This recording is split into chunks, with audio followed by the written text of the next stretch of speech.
As we were planning the series, one of the things that we thought would be good to talk about, especially for those of you who are earlier in your career, how do you actually build a career in admissions? A lot of times you hear things like, it's 3 years and then you're in for life or you're out and that kind of thing. Some of you may be at that kind of crossroads or just tired of hearing that kind of advice. And Bridget Jones was the first person I thought of for this, and we were lucky that she said yes to the invitation to speak today.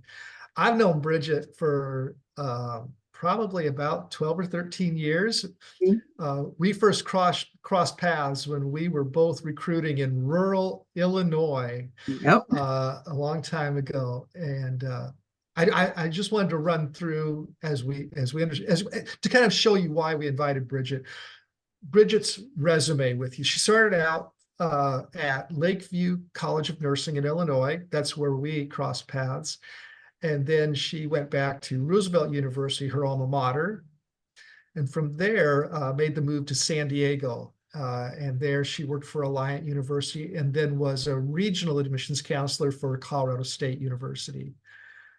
Then make the move to Portland, and worked for Oregon State University for about 6 years. And now, as you can see on the screen, is the Director of Admissions and Recruitment for Portland Community College since, September 2022, I think?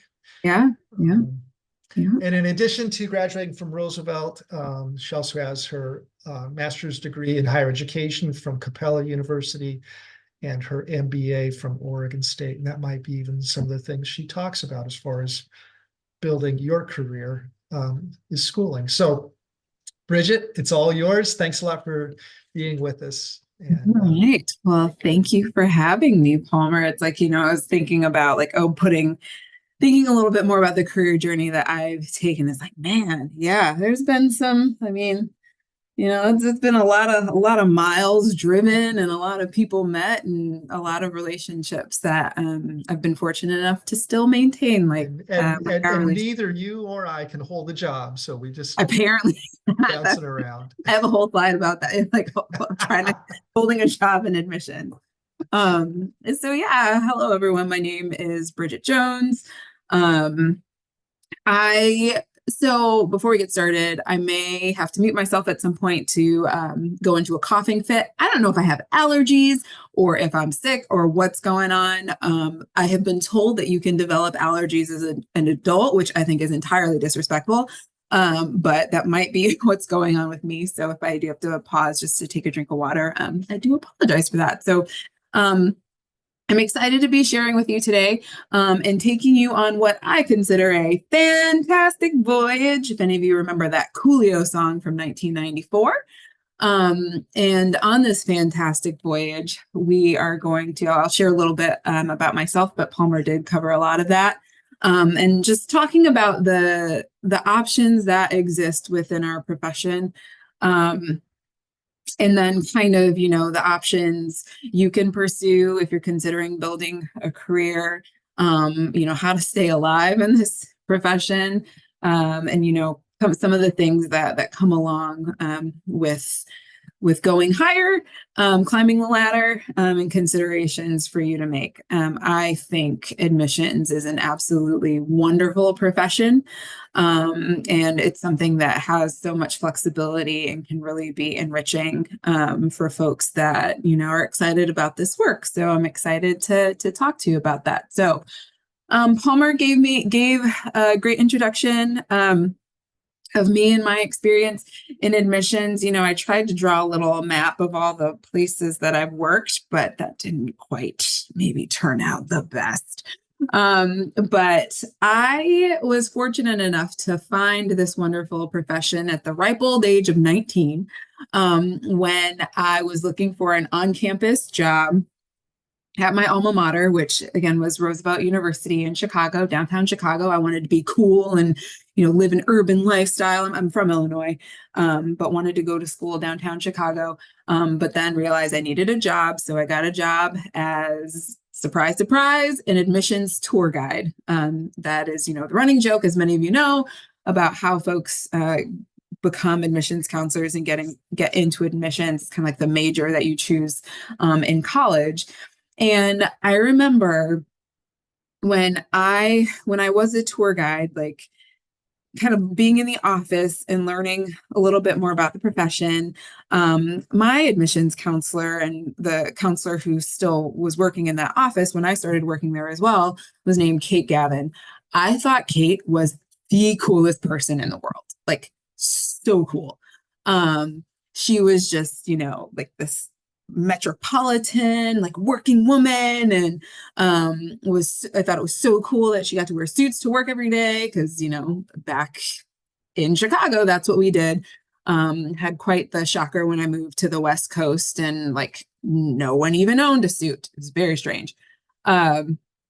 But really, really like admired her, admired what she did, the fact that she got to travel, that she got paid to travel, and do this awesome work of helping students go to college. And so that's when I decided that that's really what I wanted to do, because I am an extroverted person. And so working with people, talking to people, getting folks excited about college, really resonated with me, especially since now, I don't know if you all know Roosevelt at all. They have a really awesome music conservatory, and I originally went there because I wanted to major in bassoon performance, because I played bassoon. Now, lo and behold, at a conservatory, you do have to practice for like 8 hours a day. Turns out that was not the life I was about when it came time for me to go off to college. So that career track didn't work out for me, and I was super happy to find admissions. So after graduating college, like I worked a small stint at a high school. I'm teaching and tutoring math, but got into the profession, as Palmer mentioned, with Lakeview right away, and the rest is pretty much history. And I've had the fortune to work for schools in 4 different states now. And it's been just over 16 years for me. I was a road warrior for about 10 of those years. So, the months on the road, sleeping in hotels. I was just chatting with someone yesterday about, being sick on the road, like what that felt like, and all of that, and how much of your life can be lived out of your car. I have driven the entire length of Illinois, top to bottom, over the course of a day. California, definitely not. I've driven half of, so Bakersfield to San Diego, I've driven as well in a day. Living that life, and developing some great relationships along the way. Oh, so many stories to tell, and great people that I've gotten a chance to meet. I've been a part of 3 ACACs now. So Panacac, of course, the one that we're in, Illinois ACAC, so IACAC, and then the California ACAC. As Palmer mentioned, my first master's was in higher education enrollment management, because I did realize that, this is something that I'm really excited about, something that I wanted to learn more about and really grow in. And so, I guess if in the realm of providing advice and all of those things, pursuing a degree in some sort of, an advanced degree in some sort of college, enrollment management, or, college student services or something along those lines, I think is a great thing to kind of think about pursuing if you do plan on staying in this profession. And the reason I would actually tend to steer people towards enrollment management is because, and we can talk about this a little bit later if anyone has questions too, the higher you go, the more you will have to spend time in the numbers and in the data and understanding that. And enrollment management is all about using data to shape enrollments and putting together all those puzzle pieces. So that's piece of advice number 1.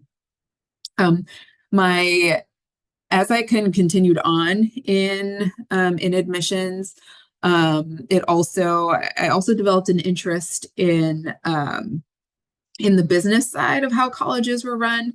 And so I decided to pursue an MBA because that was, something to take advantage of, which I guess would also lead to piece of advice number 2, as far as building yourself up and building a career. So many of our institutions offer, tuition reimbursement. And I encourage everyone to take advantage of that as much as you can. Like if you love learning, while you are at a school, stack those degrees. I mean, there would be some people that are saying, oh, that's that's silly to do. But again, I love learning, and not having to pay for grad school is a wonderful thing. So definitely take advantage of that. And it's also really a great way to help develop any secondary interests that you may have. There's so much, like I said, that you can get out of this profession. It is about helping others go to college too, but there's a lot that you can get out of it as well. And that kind of support that a lot of our institutions offer us is a great example of that. So, I've had roles from a recruiter up to director, and everything in between. So I've kind of gone, I have kind of climbed over the course of my career. And I've also seen kind of the full gamut of working with students. So I've worked for private institutions, public institutions. I've worked for, one of Lakeview was a bachelor's completion. So it was just the last 2 years of a bachelor's degree. I'm at a community college now, so that's just the first 2 years.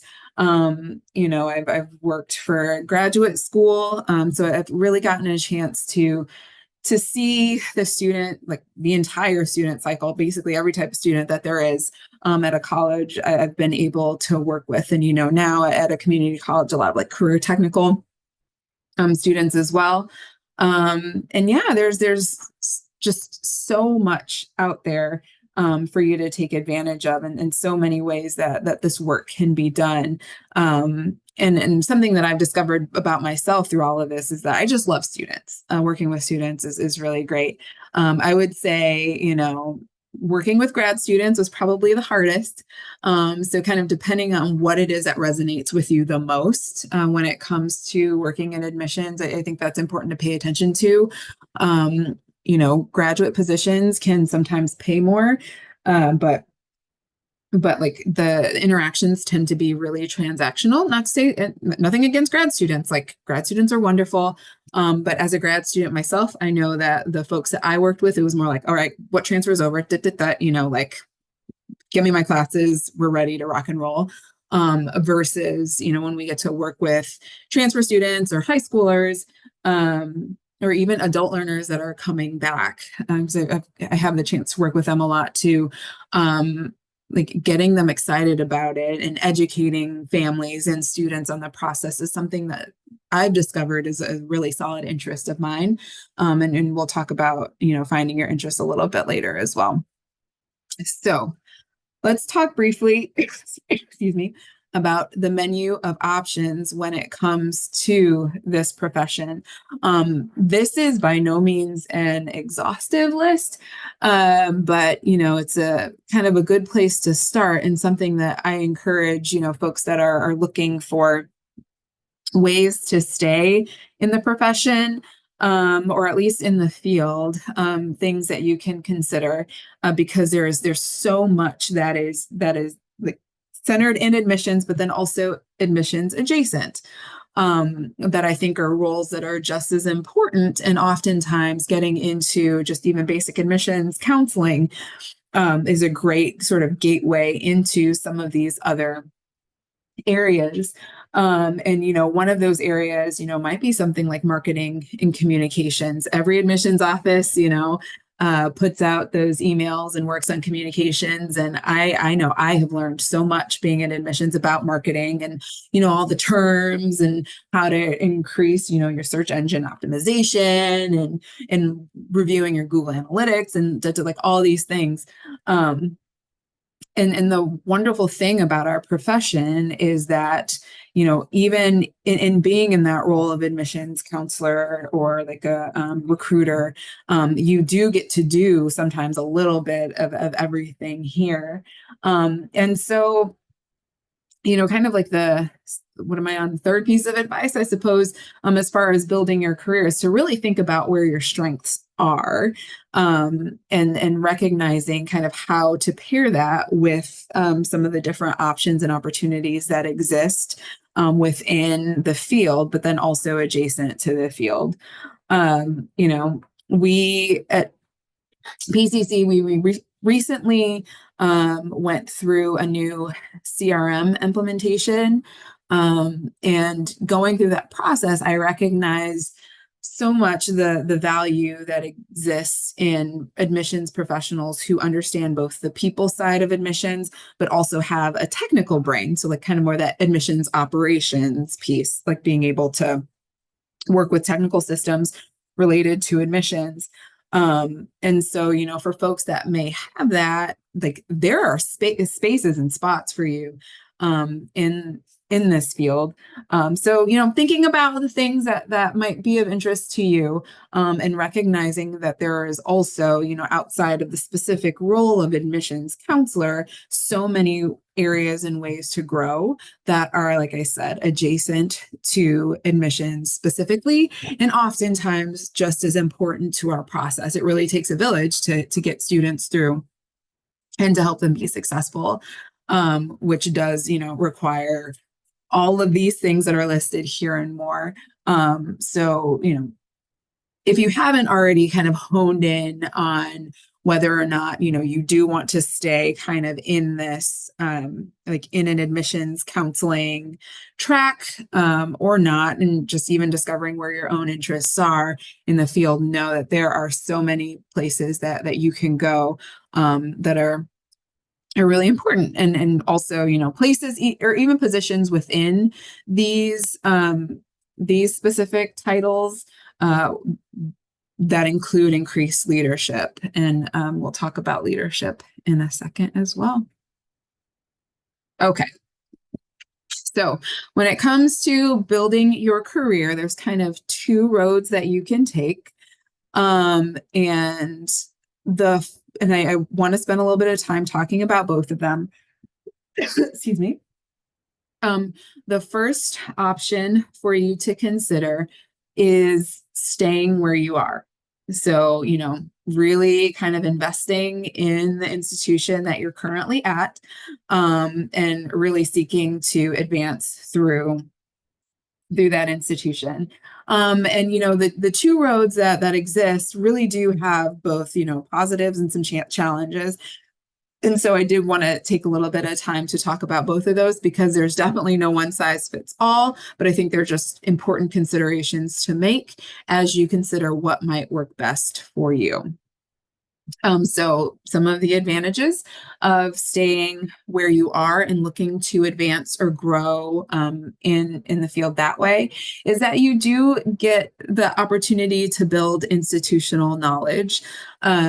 And, unfortunately, it is true that admissions is a field that has high turnover. A lot of it, I think, honestly, is because, institutions love hiring their recent graduates, which I think is a great practice. But, for most new grads, they kind of want to, there's the security of having that job right out of college. But there kind of is still that longing to, like, you graduated college, it's time to go out into the world and spread your wings. And so I think sometimes that can lead to, okay, you get someone who maybe stays in the office, post-graduation 1 to 2 years, and then they move on.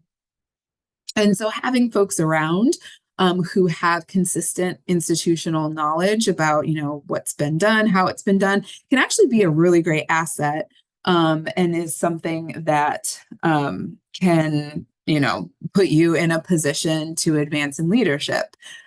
Because sometimes it is just a matter of sticking around the longest, and then that being, growing in that knowledge and in those skills is something that can continue to elevate you up into leadership positions. And there's nothing wrong with that.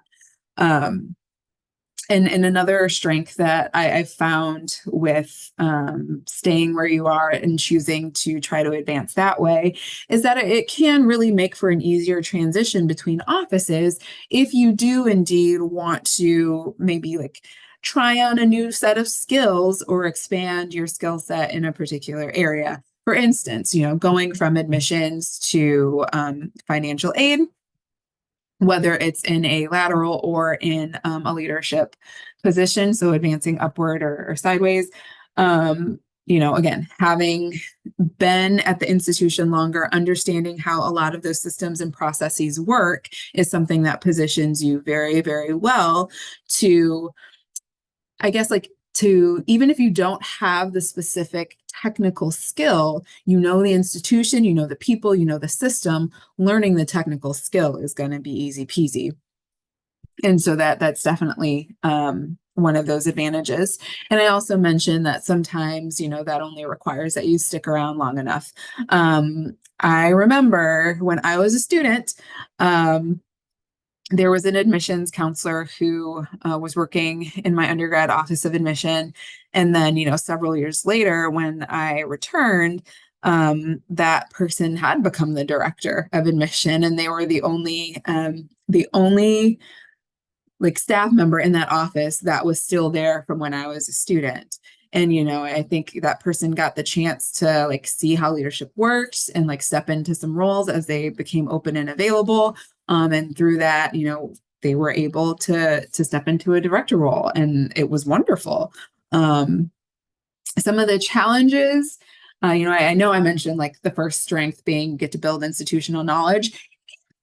Sometimes if you have too much institutional knowledge, because the kind of the darker side of that, if people don't have maybe like a growth mindset, is that some folks can get stuck in the, well, this is the way we've always done it, and that can limit growth and expansion. And so, staying where you are can sometimes stagnate us in how we learn about, the new trends that are going on in admissions, and seeing different perspectives. Something to consider. Again, one or the other it's not right or wrong. It's just something to consider. And something that was kind of true for me, honestly, as well, is that by staying in one place too long, especially early in my career, I realized that, I wanted to have an expanded understanding of how multiple institutions, admissions processes, like how all of that worked. I have loved every single place that I've worked, and have, just had amazing experiences there. But, for me early on, like I was still in such a strong like growth mentality mindset, that I knew I needed to get a perspective and kind of get some experience in an area that wasn't just how we were doing things at my institution. And so staying in one place can sometimes limit that. For me and where I was in particular, I wanted to grow. And so for me to stay in the same place for too long wouldn't have been the best move for me. And then the other challenge with considering staying where you are is that sometimes there's just a limited number of positions available. And so understanding what your goals are is really, really important, because, if your goal is to become a director or, a VP of enrollment management, and the people in those roles are going to be there for another 20 years, you have to think about, just kind of what that means for you and opportunities for advancement. So again, just considerations to make, nothing right or wrong in terms of advancing where you are. And then you have the other option, which is to move out, to move up. And so, the concept behind this is that you would have to change institutions to take higher positions and growing in your profession. One of the main advantages of this is that the world is your oyster at this point in terms of positions that might be available to you. NACAC, our national organization, PNACAC as well, consistently post positions that become open or available. And so, really, if you have kind of a good idea of what you want your next step to be, you don't have to be limited by where you are. You have a lot more choice in how you may choose to move up and move along. Another pro of moving out to move up is the diversity of experience. working in a different institution, a different type of institution with different people. I mean, it is eye-opening and necessary because we serve diverse students like in our profession. And so, being able to understand the nuances and differences and even having the perspective of just how a different team operates can really be instrumental in shaping your own leadership style. And I know that's definitely been true of me as well, like seeing how certain things should be done, seeing how certain things shouldn't be done was also in there too.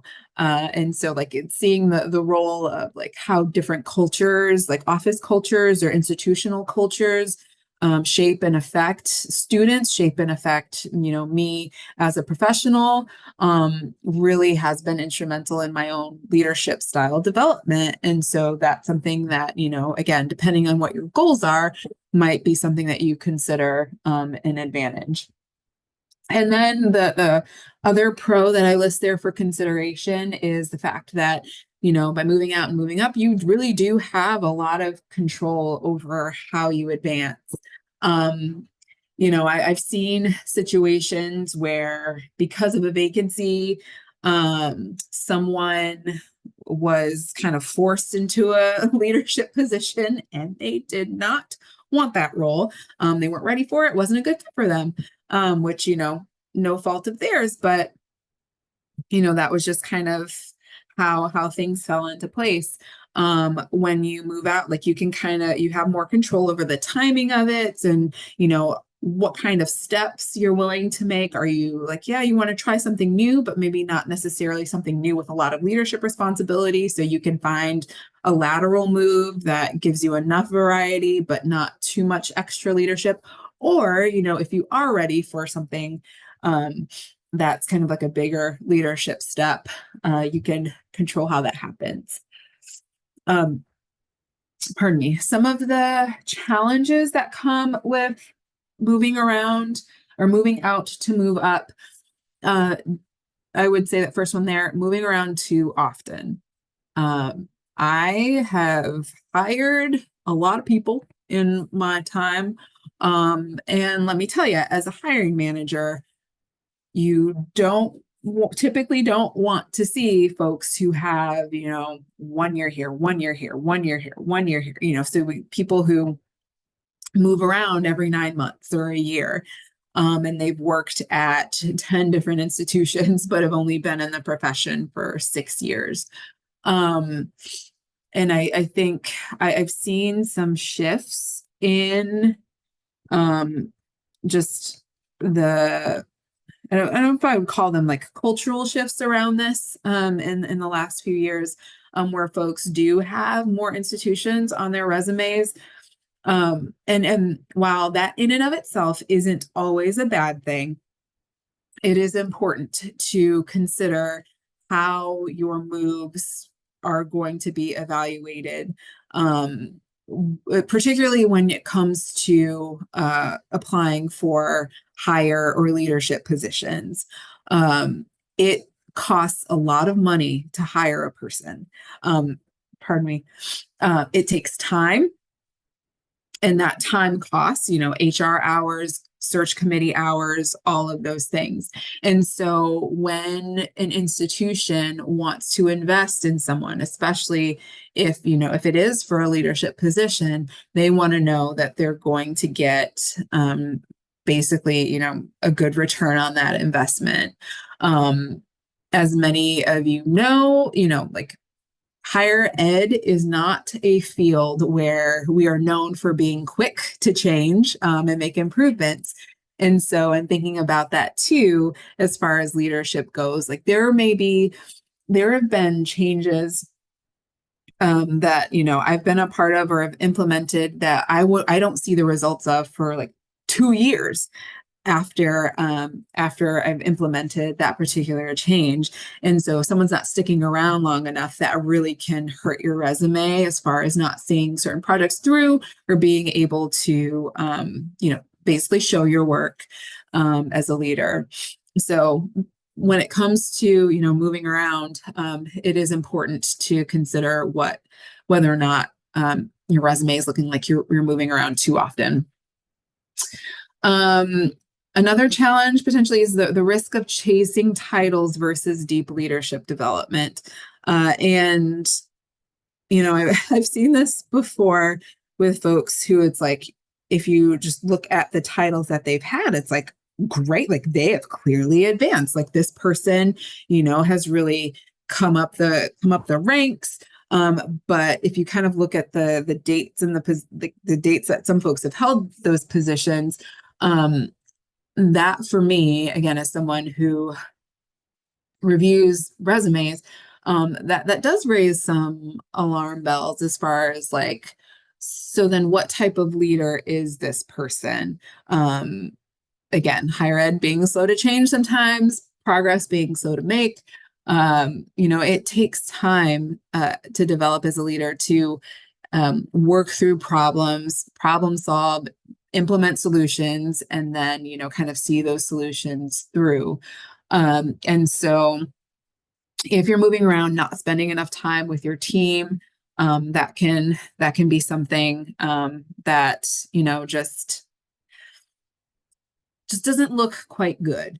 And especially, again, if you're going for higher level positions than what you have now, your hiring manager is going to want to see that you as a leader can dedicate, some time to development and kind of getting in there and doing the work.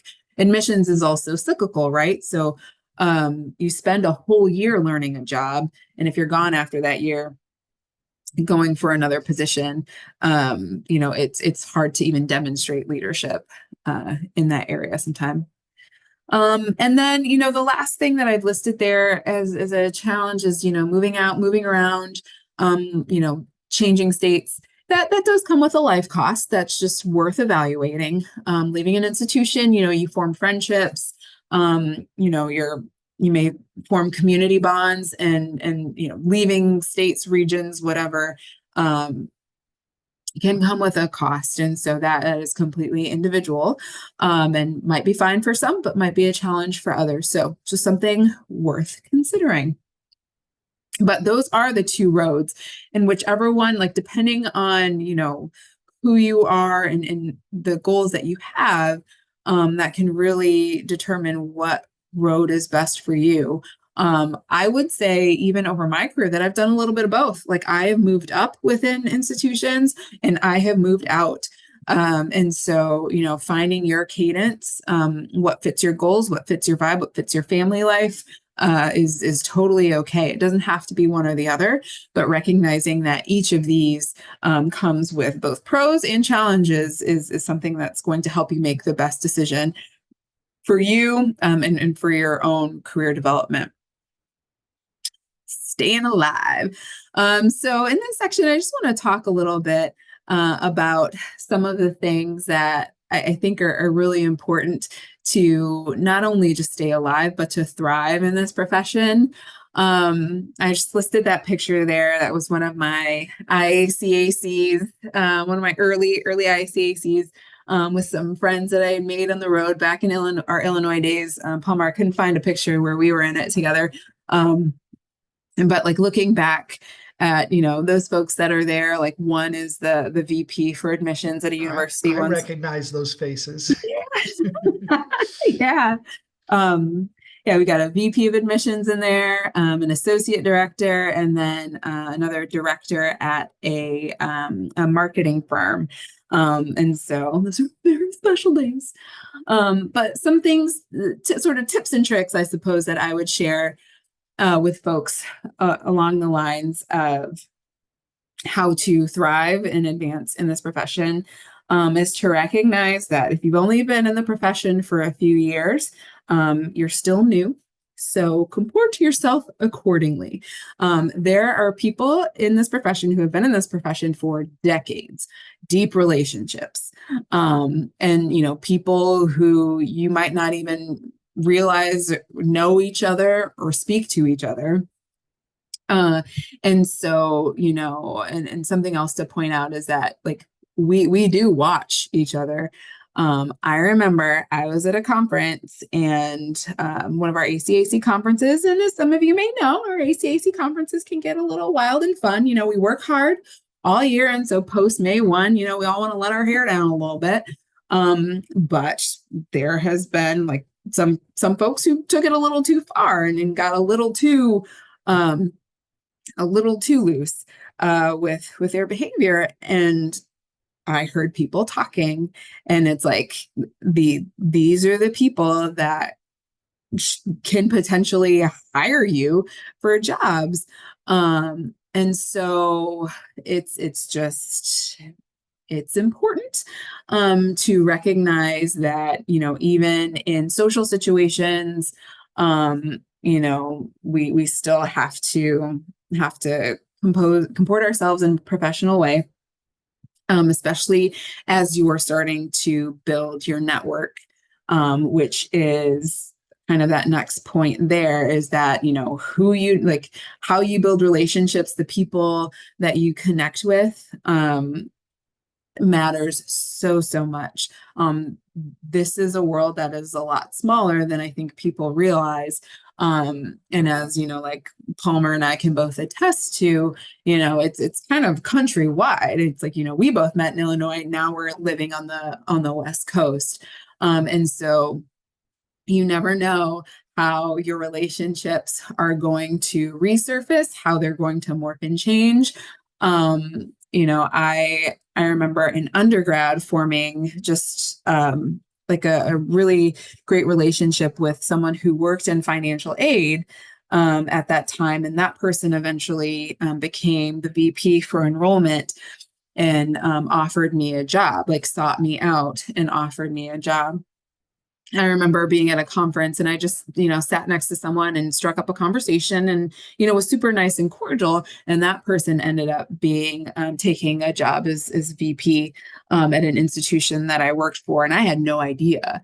And so, you know, to be careful about what we say and how we say it, and making sure that, you know, we're forming solid relationships and building networks and getting to know people, and really taking a vested interest in each other. You know, we survive in this profession because of each other, and we can thrive in this profession because of each other too. So, you know, building that network and forming those relationships really does matter. Also, as far as advancing, if you can, go to conferences, go to summer institutes, like present at these things, do rinse and repeat as many times as you can, you know, present with other colleagues in the profession, attend events related to the profession. Another fantastic way to, you know, let people know who you are and let people know what it is that you know. And, you know, showing interest in the work of others is a really great way to put your name out there, but then also develop yourself professionally. Because again, people watch, people see that. I've sat in presentations, and it's like, I would love to have that person come work for me, like seeing how they understand this aspect of the student experience, or, you know, how they are in front of a crowd. It happens, and people go to conferences to recruit people as well. You know, directors, VPs will oftentimes kind of be on the lookout for folks that they think would be a good fit for their team. Because let me tell you, as a hiring manager, it is invaluable to have strong people working for you, like building a dream team. And so, you know, if you can kind of leverage these professional opportunities to, you know, not only network with others, but to show like what it is that you know, what are you doing to support the student's cause, that can really be a great career builder and a leadership builder as well. And, you know, this was an issue for me, particularly in my first job. Like, I didn't have the budget to go to every conference, attend every webinar. And so I found as many free resources as I could to build my own knowledge in and of the profession. and try to stay on top of these ever-changing trends in admissions. And that's something that you absolutely can and should be doing too. So, you know, if you are in a situation where it's like, well, I am one in an office of 20 and not everybody can go to conference, that's okay. Take advantage of the free resources that are there. And also because at these sorts of experiences or at these sorts of events, sorry, you will meet people that you can network with and then begin to learn from. And that's really important. And then finally, something that I think is really important to staying alive in this profession and thriving is if you have a good boss, study them, study what they do, study their leadership style. That is a free resource for you. And you can learn just as much from, you know, someone who has a challenging leadership style for you, and that's totally okay. But if you have found someone who's like, yep, I really love how that person operates, study them, because that's a great free resource that can also build your leadership. I didn't want to just bombard you with like pictures from my good old IAC days. So here's John Travolta. So that was professionally staying alive.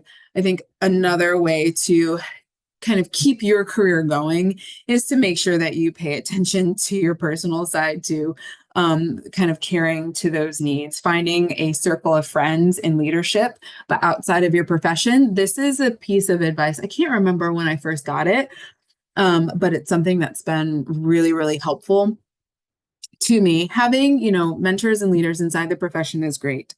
Absolutely great. Like you can learn the specifics, the ins and outs. That's awesome. But sometimes what a lot of us need in our developing leadership is perspective, and someone outside of the profession can oftentimes lend that perspective. It might not be a direct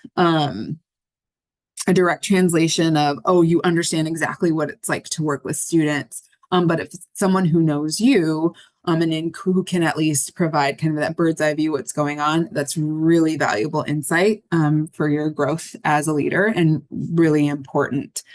And then, you know, something else that is just a consideration for you to make is that the higher you go in leadership positions, and this is something to consider, the higher you go, typically the further you'll move away from working with students one-on-one.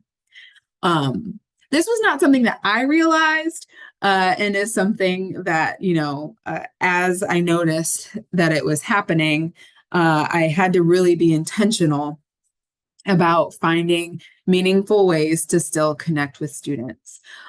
Because as a leader in this profession, the one thing you don't want to do is to lose touch with the student experience, because the students are why we're here. And like my calendar these days are just, you know, about 80%, you know, meetings with my direct reports, meetings about strategy, meetings about enrollment, meetings about budget. And so there's not a lot of time to actually sit down with students, help them through whatever issue they're facing. Yet I am the one responsible for making sure we're crafting a student experience, you know, that's equitable and going to help our students be successful. And so that was something that I realized still needed to be a priority, and is something that will be really important too for advancing into leadership positions, because, you know, in every interview that I've had that required the management of a team, you know, I have been asked about, you know, what would you do in this situation for students? How would you go about recruiting, you know, these students or increasing enrollments here, like all these other things. And that requires like actual knowledge of what's relevant, what's working. People can, you know, can smell, like they can sniff out if you're being, if you're not being honest and you kind of don't know what you're talking about. And so it's important that you position yourself in ways that you still connect to the students in some way, because that will also, you know, bolster your leadership abilities. So keep that in mind, but know that the higher you go, sometimes the further you'll move away from actual one-on-one student experiences. You know, still, I try to make sure I am going to at least a couple, you know, college fairs a year, even, you know, in my with my current schedule, making sure I remember what it's like to stand up on a concrete floor for 3 hours, and answer questions, answer the same question 50,000 times over and over again, still with the same positive attitude, because that's the first time that student has asked that question, even if it's the 50th time you've heard that question. Like, making sure that I am staying in tune with what my team is experiencing, but then also what that student experiences is really important. I mean, like I said, will help you continue in your own leadership development and make you a valuable asset to any potential future employers. So heavy is the head that wears the crown. I don't know if anyone's familiar with that saying, but basically, kind of speaking of some of the responsibilities that come with leadership and things that I think are really important for anyone to consider as they look to figuring out how they want to build their career, or to make some of the following considerations. How much do I want or need to work directly with students? If you are in admissions and working with students is your jam, then that will affect the types of positions that you can get. And those positions might not always come with leadership titles. And that's just, in some places they do, in some places they don't. That is just a consideration to make in how you want to build your career, with what is going to be life-giving to you and sustaining to you. And then, thinking about whatever your personal life goals, professional goals, align with leadership, like what it's like to be in leadership. It is hard having to make so many decisions over the course of a day. I will tell you that straight up. Like, I am exhausted by the end of the day because people ask me, like, constantly asking me questions. It might be the only question that they have in that day, but that's, again, like the 12th question I've heard from a team member. And not everyone's cut out for that. And similarly, maybe travel only works for you for so long. As a road warrior, like, I was living my best life. Like, that was fantastic. I absolutely loved it. But I definitely recognized when my energy levels pretty high, most of the time. But then I did realize it's like, yeah, I kind of hit my limit as far as, being on the road 4 or 5 days a week for 6 to 9 months out of the year.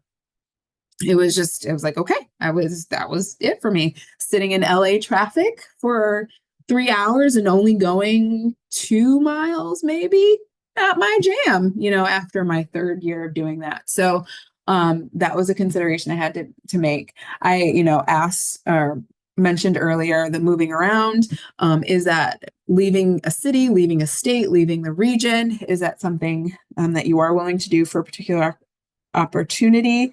And something else that I just think is a good question to ask, like, whose work-life balance do you admire? Is it someone who has this type of role, this position, this title, and what do you really want? And ultimately, too, do you want to grow? And if so, by how much? Leadership roles do stretch you. They absolutely do. Changing to a new position can stretch you. And so I think, like, as you consider building your own career, how much do you want to grow and how fast is a really important consideration for you to make as well. And then lastly, we're just talking all through these slides. Some things that I've learned that I think, will really be helpful as you think about how you can move yourself, kind of navigate these waters as you try to move up in whatever capacity that looks like, or as you try to build your career, whatever that looks like. Keep track of and quantify your successes. So important. I keep just running Google Doc. Sometimes, I don't always remember to update it. LinkedIn is actually really great for this because, you can just go add another little line to your profile. But, again, as a hiring manager, someone who's hired other other leaders to work for me. Like being able to see the data is important. Like what have been your recruitment successes? The more you can clearly outline, you know, the wins that you've had in your professional career, the better. You know, those are the sorts of things that are going to get noticed by folks. So, you know, keep your own running list if you don't already. That is just something that I would advise as you, you know, pull off successful projects. Like keep track of those numbers, because you know folks do pay attention to them. And then I think this next one I put in there because, you know, we work in a very in a profession that tends to favor extroversion, I think, in some unfair ways. It's like, yes, you know, we do a lot of public speaking and all of that. And you got to be this, you know, personality that grabs students and all of that stuff. But I don't think that's necessarily an automatic qualifier for success. I think, you know, as you consider ways to build your reputation, build your career, you know, sometimes being like the flashiest person in the room isn't necessarily the thing that's going to do it. But, you know, can you be effective?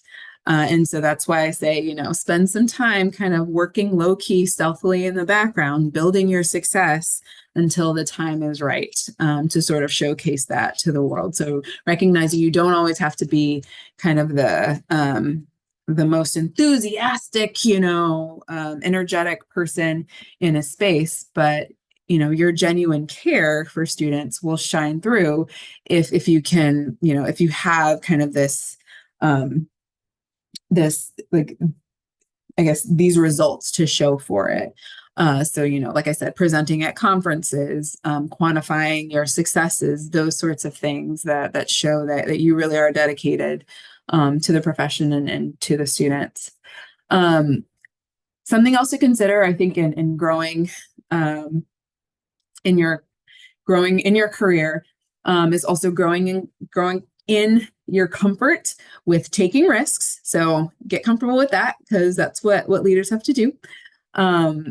Getting comfortable with making mistakes, but then also getting comfortable with learning from both of those things and making better decisions. Almost every managerial interview that I've ever had has involved the question, like, tell us about a time where you implemented a policy or something, a practice that didn't go well. What did you do?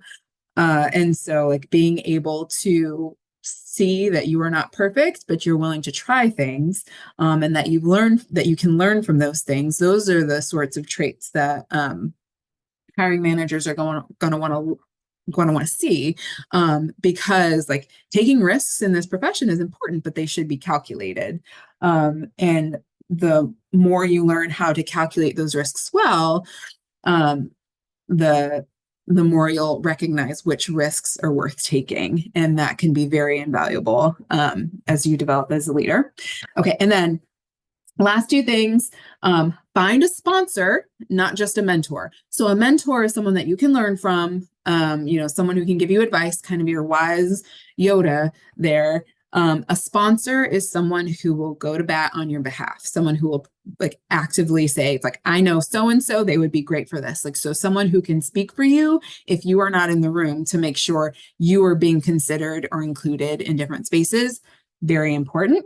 And then finally, I'm just going to throw this in there because I think it's really important to do as you grow in your leadership. Don't forget to, you know, open the door for other people as well, because I remember, like, so many people that have just been instrumental in my own growth and leadership journey, Palmer included. And I think that's just super important, to make sure that, you know, we are that people know that you as a leader are going to be someone that encourages and brings others along too. And that will lead to sustainability in the profession for sure, because it's really meaningful when you can see that you are making a difference. So with that, I have just taken the time. No, that was awesome, Bridget. Thank you. And if there's questions, please put them in there. But I'm trying to anticipate some of the questions that might be asked by folks who watch the webinar later on. Yeah. So some things well, let me couch it this way, and I know we don't have much time, but I want to get through some of these things. I'm interested to pick your brain. Mhm. I've heard it said, actually, I'm a big Disney fan, Disney podcasts, the Imagineers often say things like that the way you get ahead there is just to say yes to everything and then figure it out as you go. Oof. Um, do you have thoughts about that?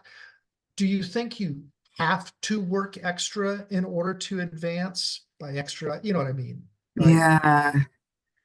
Ooh, ooh, ooh, so that's tricky, Okay. as far as like saying yes to everything.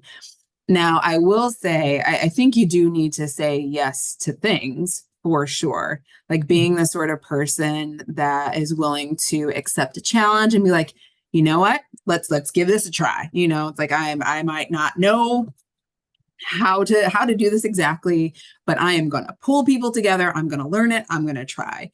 And I think having a willingness and an openness to do that is important. And having an attitude of like, yeah, I can take on a thing.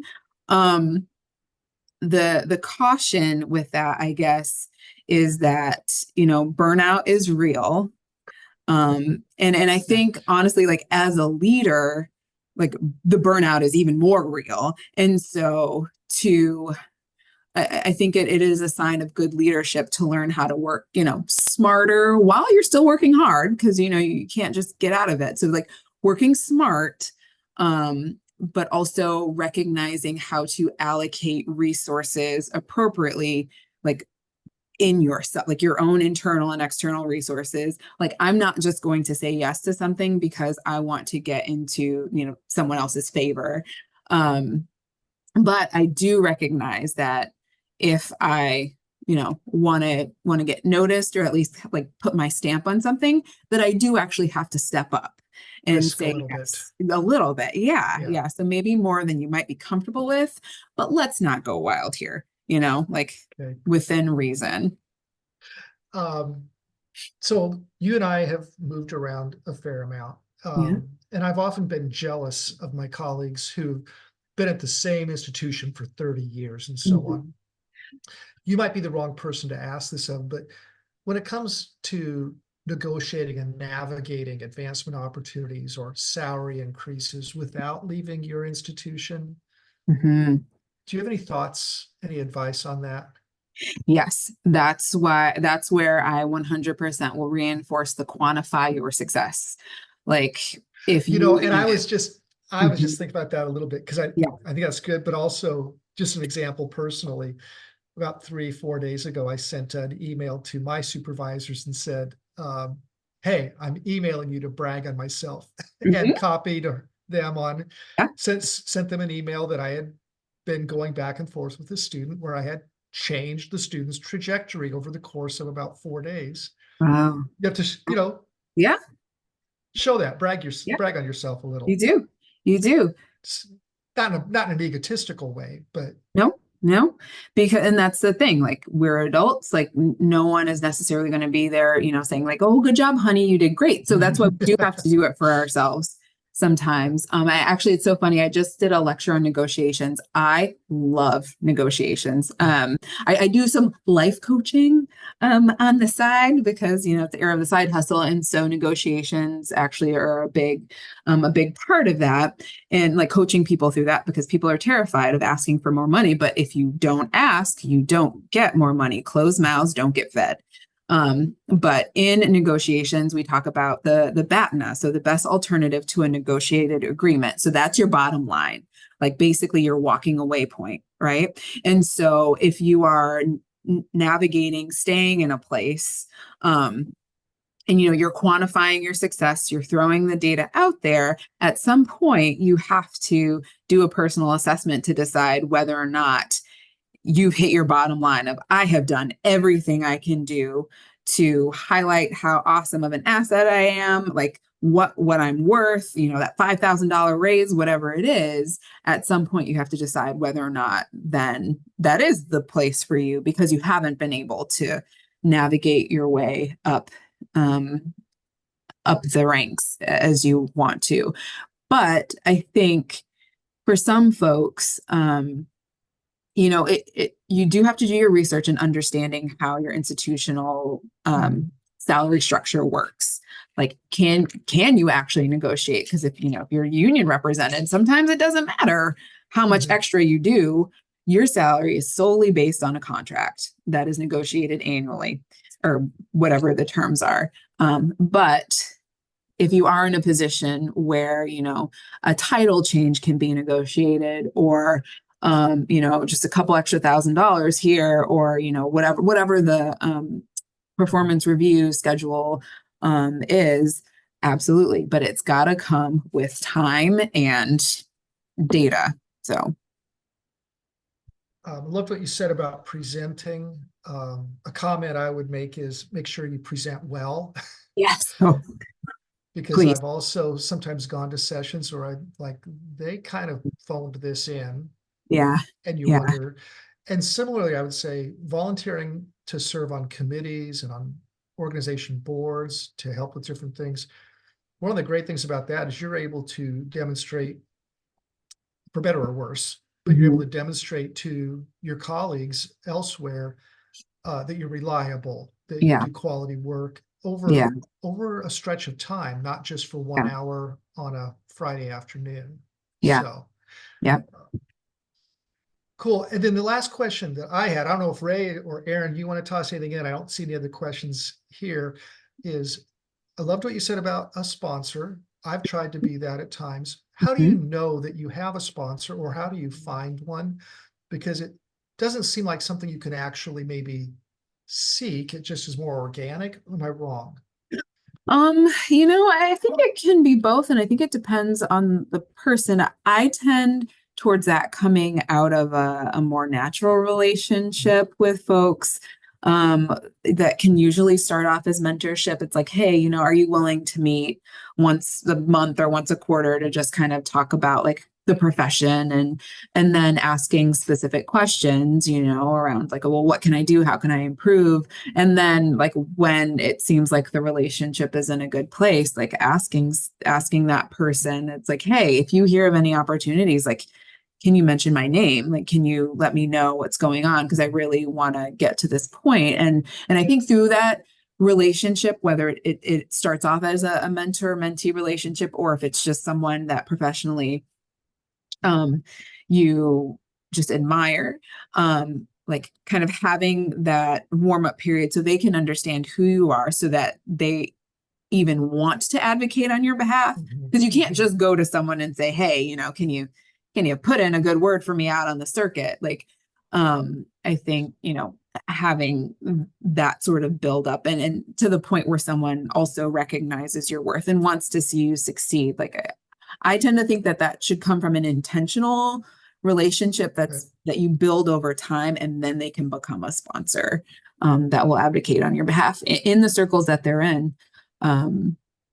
But also going back to then building your network piece, like if people are intentional enough about forming good relationships, it's like, yeah, you've got the names on the, at the top of your mind, where it's like a position comes up or something happens. It's like, who would be perfect for this role? Because you've spent that time getting to know them professionally or personally. I can speak from experience that I had someone who, was basically sort of a sponsor for me without me knowing it necessarily. And probably got me into a finalist position several different times in jobs. So, Aaron, Ray, anything else we need to say before we wrap up? Any other questions? Yeah, that was amazing. And Bridget, I just want you to know, I wish I hadn't had myself muted while you were presenting, because then I would have been laughing at some of your funny comments, and so. So let me just put in one more final pitch for our Summer Institute, and also the Middle Management Institute that PNACAC is putting on this summer, depending on what place you're at. Both of those could be great opportunities for you to network and to learn from folks. And then also the annual conference coming up.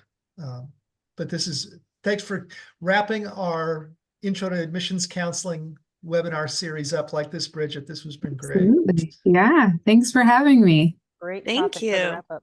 Yeah, thank Thank you. you. Thanks, Mhm. everyone.